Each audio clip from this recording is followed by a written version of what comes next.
The House passed the what's the name of the Equality Act? I forget the exact name of the legislation. Hold on. Equality Act. Okay, that's what it's called. Insurance is a scam. That is correct. So the House passed the Equality Act. We're going to talk about bigots and their reaction to the House passing the Equality Act here in just a second. But first, let's hear from Representative Rashida Tlaib. 1 minute to the distinguished gentlelady from Michigan, Ms. Tlaib. Gentleman is recognized.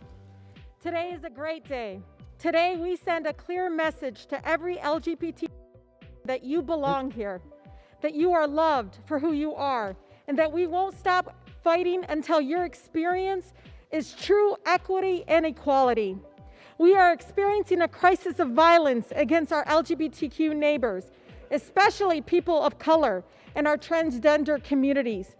Today's passage is for Treasurer Hillard, for Paris Cameron, for every LGBTQ person taken too soon by hate. When 1 in 5 transgender He did indeed bum Syria tonight. We talked about that at the opening of the show.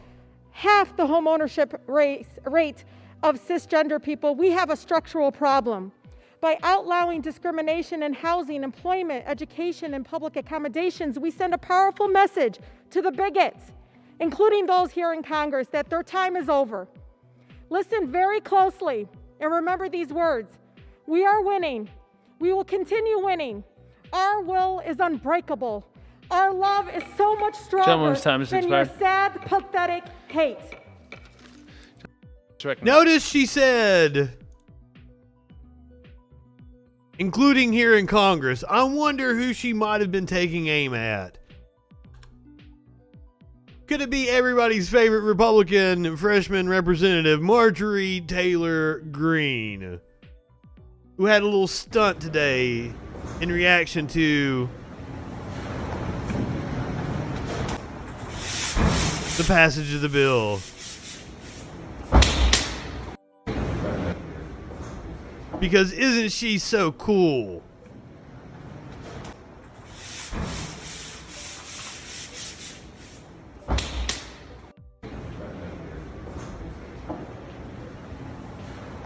Now you notice the transgender flag across the hall. Marie Newman said our neighbor Marjorie Taylor Greene tried to block the Equality Act because she believes prohibiting discrimination against trans Americans is disgusting, immoral, and evil.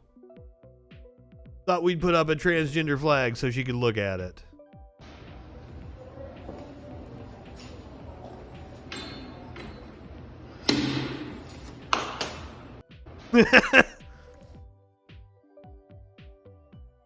What petty shit.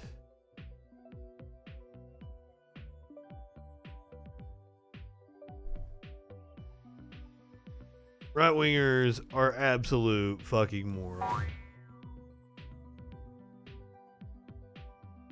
Ironically, on the day that the House passed the Equality Act, is that what it was? Fuck.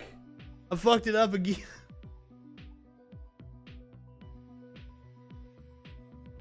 Equality Act. Yes, I got it right. Shit. On the day that the House passed the Equality Act, of course, we have Rand Paul being a bigot in the Senate. Genital mutilation has been nearly universally condemned. Genital mutilation has been condemned by the WHO, the United Nations Children's Fund, the United Nations Population Fund. According to the WHO, genital mutilation is recognized internationally as a violation of human rights.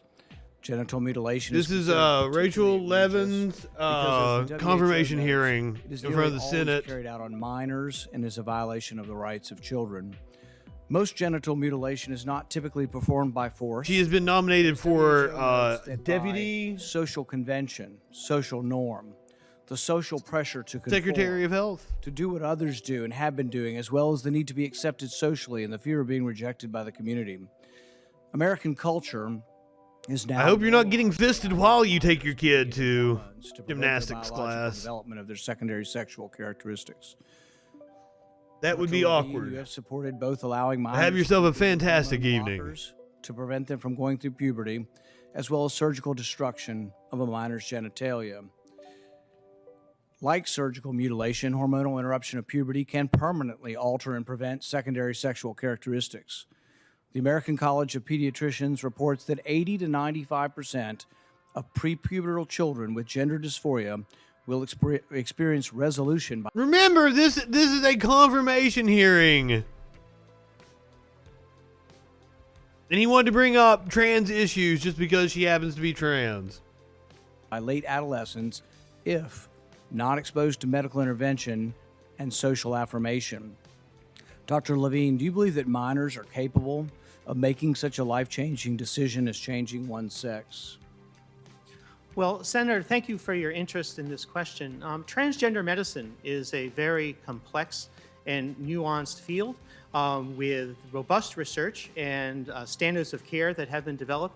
And if I am fortunate enough to be confirmed as the Assistant Secretary of Health, I would look forward to working. I'm sorry, Assistant Secretary. I called her Deputy Secretary. Coming to your office and discussing the particulars of the standards of care for transgender medicine. The specific question was about minors. Let's be a little more specific since you evaded the question. Do you support the government intervening to override the parents' consent Paul is a to give a dickwad. child puberty blockers, cross-sex hormones, and/or amputation surgery of breasts and genitalia? You have said that you're willing to accelerate the protocols for street kids. I'm alarmed that poor kids Correct. with no parents who are homeless and distraught, you would just go through this and allow that to happen to a minor. I would hope that you would have compassion for Kira Bell, who's a 23-year-old girl who was confused with her identity. At 14, she read on the internet about something about transsexual. She thought, well, maybe that's what I am. She ended up getting these puberty blockers, cross-sex hormones. She had her breasts amputated. But here's what ultimately she says now. And this is a very insightful decision from someone who made a mistake but was led to believe this was a good thing by the medical community. I made a brash decision as a teenager, as a lot of teenagers do, trying to find confidence and happiness. Except now, That's impossible to make a brash decision about it. You have to go through years of therapy and shit. There's no brash decision to make. the rest of my life will be negatively affected, she said, adding that the medicalized gender transitioning was a very temporary, superficial fix for a very complex identity issue. What I'm alarmed at is that you're not willing to say absolutely minors shouldn't be making decisions to amputate their breast or to amputate their genitalia. For most They of our can't, history, can we they? believe that minors don't have full rights and the parents need to be involved. So I'm alarmed that you won't say with certainty that minors should not have the ability to make the decision to take hormones that will affect them for the rest of their life. Will you make a more firm decision on whether or not minors should be involved in these decisions? Yeah, I'm sure there's a few people. I'm sure there's more than one example that regrets their decision. And if confirmed to the position of Assistant Secretary of Health, I would certainly be pleased to come to your office and to talk with you and your staff about the standards of care and the complexity of this field. Let it go into the record that the witness refused to answer the question. The question is a very specific one. Should minors be making these momentous decisions? For most pulled of the Kavanaugh. medicine, we wouldn't let you have a cut sewn up in the ER, but you're willing to let a minor take things that prevent their puberty, and you think they get that back? You give a woman Well, puberty testosterone, blockers she like goes are up completely years, safe, she's as gonna I go back to understand like it. a woman, when you stop the testosterone, you have permanently changed them. Infertility is another problem. None I of know, these like, things are right-wingers perfect. think they have All won these on this are argument. That's why they go There's a so lot of hard people on it. left that went nuts over hydroxychloroquine being used possibly for COVID are not alarmed that these hormones are being used off-label. There's no long-term studies.